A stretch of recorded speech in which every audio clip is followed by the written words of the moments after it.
Hello, OT friends, and welcome to the Uncommon OT series. I'm Patricia Motus, and I'm your host. A Filipino-American, native New Yorker, current California transplant, bulldog mama, and an uncommon occupational therapist myself for the past 22 years. On this podcast, you will hear me proudly feature the unique careers of occupational therapy practitioners working in non-traditional and role-emerging practice areas, settings where OT is uncommon. Be inspired as you listen to these up-close conversations and be energized and motivated to follow in these unconventional paths. Happy listening, friends. Hello, OT friends, and Happy New Year and Happy Holidays to all of you. There's a few more days into 2022 as I am recording this episode, and it's one of those very rare rainy nights, actually rainy days in Los Angeles. And the air, the smell in the air, the moisture, the fog, all of that just really makes it so perfect for reflection. That's what this episode is all about. It will be reflecting on what has transpired in my non-traditional OT world in 2022. So buckle up and enjoy the ride. Many of you have been a part of this journey, so you're not unfamiliar with my jokes and my corniness. Thank you so much for your support and for your love this whole time. And for those of you who are just tuning in and just joining us, I am so happy that you found me. I'm so happy that you found this community. It's pretty amazing, you'll see. Together, we talk and learn about all things non-traditional occupational therapy. So take all the information and resources in. It's meant to inspire you and give you a path. I think a great way of starting this year in review is to mention some of my OT goals for 2022. And here they are. Number 1, bring positive energy. Check. Be a resource and inspiration for occupational therapy practitioners. Check. Expand my community-focused practice. Check. Make more beautiful OT connections. Check. And lastly, embodying OT leadership. Check. I am so proud to say that I feel accomplished with all of those goals, reflecting upon my year. So let me take you through it. The year began in January, where I had the privilege of interviewing Amy Lamb. Enough said. Great source of inspiration and a great way to start the year. And February came, and that's when I started my virtual mentorship program and virtual mentorship groups. And that really began to gain more traction and more momentum. I also had the honor of being interviewed by my friend Sara Zera on the Moxie OT podcast, where I had the privilege of talking about my community-based work. In March, I had the honor of speaking with various student OT associations and co-TAD chapters in universities throughout the country. And I also had the honor of being interviewed by my friend Sara Lyon on the OT Potential podcast, where I had the opportunity to speak about mindfulness, chronic pain, and my OT practice. April was huge, to say the least. I got to spend a big chunk of my time at the AOTA conference in San Antonio, Texas, with my friend Kate Burke. I was invited to speak on a panel on resilience. I had the chance to sit alongside incredible, accomplished occupational therapists from all across the country.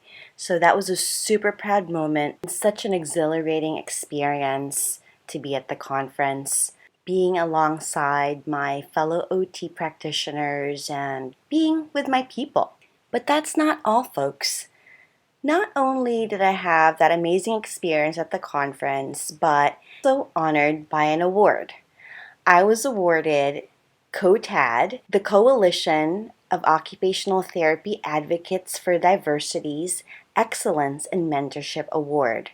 Thank you so much to COTAD for the award and for my mentee Denise Wang for nominating me in the first place. What an incredible month. Now that brings us to May.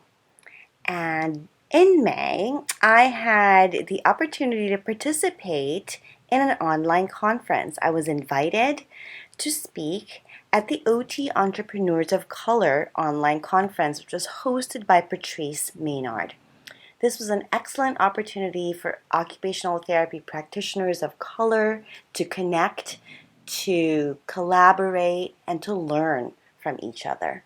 June involved speaking engagements with various student organizations once again. And then July came where I participated in another online workshop, hosted this time by Nancy Amoa. And this was geared towards helping occupational therapy practitioners feel successful in their practice.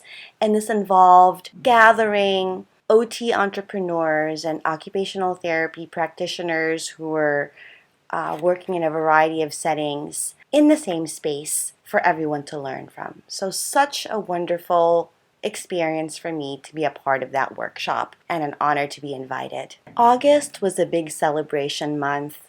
This was when I celebrated my 1-year podcast anniversary, starting with a special episode with my guest and friend, Dr. Arame Anvarizadeh, where we talk about grassroots organizing and occupational therapy. September started with another honor. I was given the title Ambassador of Therapists Beyond Borders, an amazing non-for-profit organization that really focuses on providing sustainable healthcare in underdeveloped countries. TBB, or Therapists Beyond Borders, was founded by Lauren Stanley, a fellow occupational therapist.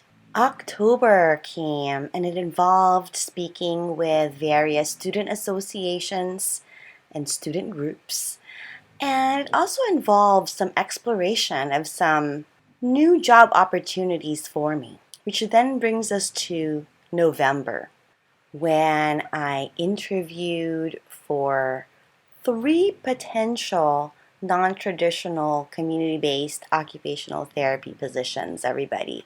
3. I just want to highlight that number. And that's why it took so long for me to figure out where do I want to be, who do I want to work for, and what do I want to be doing. So I emphasize that just to really amplify the fact that there are opportunities out there for us. So November was all about interviewing, negotiating, really thinking about my worth and value and trying to get the best deal for myself. So ultimately, it all worked out great. I decided to accept a full-time position, which then leads us into December. In addition to starting my new gig, December began with the best news ever. I was informed by my friend Sara Lyon that our episode on mindfulness, chronic pain, and OT was one of the top 5 most listened to episodes on the OT Potential podcast in 2022. So that to me was incredible news. It spoke the fact that occupational therapy listeners and practitioners are interested in non-traditional occupational therapy and non-traditional work. And that's precisely what this podcast is all about. So I am so happy that we are moving into that direction as a profession based on listener feedback. I want to give a special shout out and special thanks to all of my guests for sharing your journey and for paving a path. In 2023, I have more exciting episodes in store for you, so stay tuned. We are 41 episodes in so far. Incredible. Thank you. This podcast has been so healing for me, to say the least. Thank you, because each of you have been a big part of that. And that's a wrap, folks. What an incredible year it has been to be a non-traditional occupational therapist. I am so grateful for all of the experiences that I've had, to everyone who's been responsible for it, including myself, and to each and every single one of you for your support and for listening. So, new year, new job. If you're interested in following along in my new journey, follow me on Instagram at TransitionsOT, where you'll get sneak peeks at my new and latest non-traditional OT role. So for all of you, my friends, sending big OT love in the year ahead. Wishing you all a safe, happy, and healthy new year. And that wraps up another inspiring episode of the Uncommon OT series. Connect with me at www.transitionsot.com. And don't forget to sign up to be part of the Transitions OT community. By doing so, you'll receive my latest compiled list of uncommon OT practice settings, the latest news on mentoring offerings, uncommon OT live events, non-traditional OT resources, and more. You may also follow me on my social media pages on Instagram and LinkedIn. And if you love this episode, head on over to Spotify, Stitcher, Apple, and Google Podcasts to follow, rate, and leave a review. I also ask you to consider pledging your support to my Passion Podcast project by being a patron on Patreon. It is very much appreciated. Sending big OT love. Thank you so much for listening. Until next time.